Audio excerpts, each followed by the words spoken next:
dan religiositas Bung Karno. Bukunya ada di belakang. Anda bisa beli. Waktu itu saya didukung oleh Presiden Gus Dur.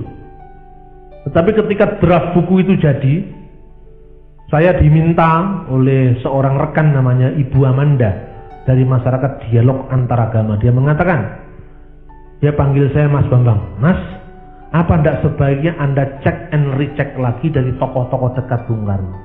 Saya bilang, sudah Mbak. Apa ya? Mr. Nakajima dari Jepang. Saya 3 kali ke Jepang untuk dalam rangka nulis buku ini. Kemudian keluarga Bung Karno, khususnya keluarga yang di PDI Perjuangan, Mas Guru dan sebagainya. Tapi satu yang belum, Ibu Hartini, karena dia juga sangat penting mengetahui banyak tentang Bung Karno.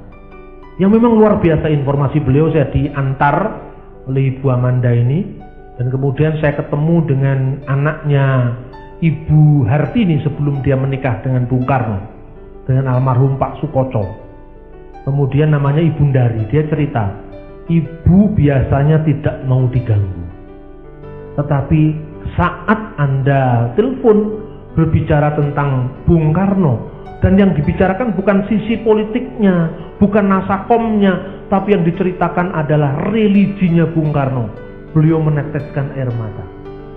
Saya datang sowan beliau, saya dipegang seperti dia memegang anaknya. Saya tidak pernah ketemu orang muda yang peduli dengan hal seperti ini. Dia nangis. Terpaksa saya tidak menanya dulu sampai dia berhenti air matanya. Dan dia banyak bicara dalam bahasa Belanda, bahasa yang tidak saya pahami. Waduh, mati saya. Saya hanya baru belajar bahasa Belanda 1 semester ketika masuk Fakultas Hukum. Waktu itu di Fakultas Hukum masih ada bahasa Belanda. Sekarang karena dosen-dosen bahasa Belanda sudah mati semua, tidak ada sekarang di Fakultas Hukum bahasa Belanda. Jadi saya hanya nangkap, untungnya seorang teman membawa tape recorder. Salah satu yang dikutip oleh Ibu Hartini yang dikatakan Bung Karno. Bung Karno selalu mengatakan pada saya, kita harus dekat pada alam. Saya kalau pagi tidak pernah pakai sepatu, karena supaya saya bersentuhan langsung dengan bumi. Kita ini asalnya dari tanah, kenapa kita tidak suka dengan tanah? Kenapa paling takut kotor, padahal kita asalnya dari yang kotor itu, kata Bung Karno. Terus Ibu Hartini, kamu sudah membaca The Spreken of Solomon, Spreken van Salomo, itu Amsal Salomo, Spreken van Salomo. Apa yang ditulis di sana? Bung Karno mengatakan, Gatut demir, pergi belajarlah. Ha itu go. Gatut demir, pergi belajarlah pada semut.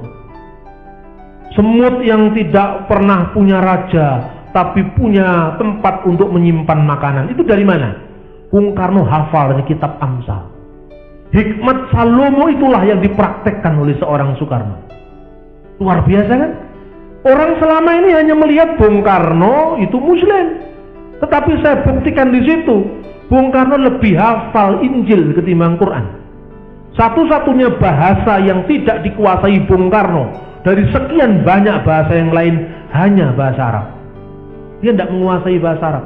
Bung Karno lebih hafal Bhagavad Gita ketimbang Quran. Ini fenomena yang aneh bagi saya, dan itu saya teliti. Begitu saya teliti jadi buku heboh buku itu. Beberapa tahun yang lalu kan buku itu sempat heboh. Salah satu yang menentang buku itu adalah Pak Dawam Raharjo.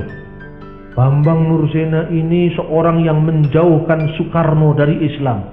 Terus saya katakan, Islam yang mana Pak? Kalau Islamnya Bapak mungkin iya, tapi Islamnya Soekarno memang lain dengan Islamnya Bapak. Saya bilang gitu.